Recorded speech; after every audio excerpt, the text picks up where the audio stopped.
ये कलाम गाया तो सरदार अली मुराद उगाई जी शान में।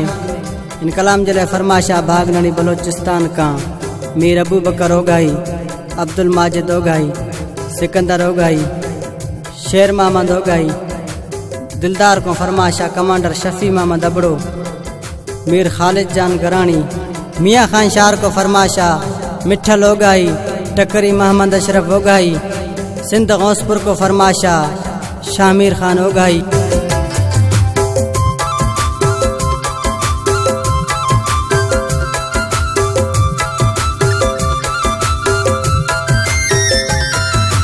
सरदार अली मुराद उगाही मानू आहे कंधार, सरदार अली मुराद उगाही मानू आहे कंधार।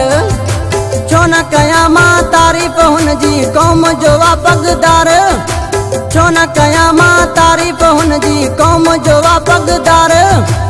सरदार अली मुराद उगाही मानू आहे कंधार, सरदार अली मुराद उगाही मानू आहे कंधार।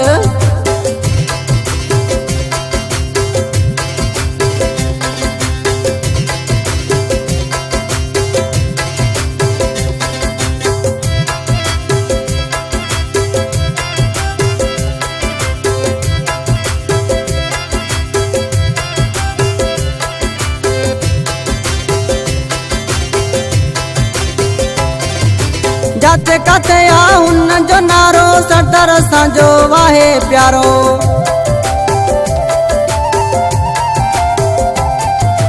जाते काते आ उन जो नारो सरदार असांजो वाहे प्यारो। छो न कया मां तारीफ़ हुन जी कौम जो वा पगदार, छो न कया मां तारीफ़ हुन जी कौम जो वा पगदार। सरदार अली मुराद उगाही मानू आहे कंधार, सरदार अली मुराद उगाही मानू आहे कंधार।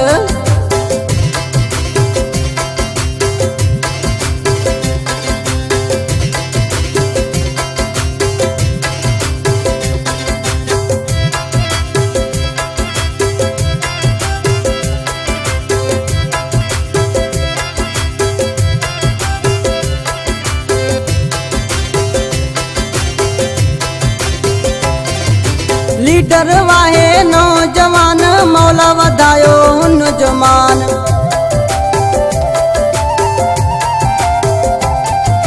लीडर वाहे नौजवान मौला वधायो हुन जो मान। छो न कया मां तारीफ़ हुन जी कौम जो वा पगदार, छो न कया मां तारीफ़ हुन जी कौम जो वा पगदार।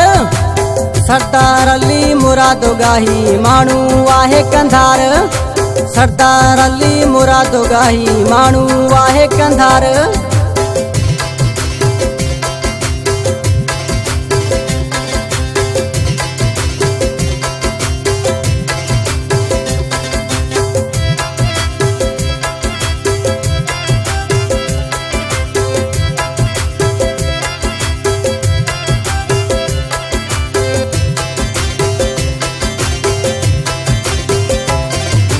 आज़म उगाई दुआऊं घुरे तो खुशियूं माणे ईअं चवे तो।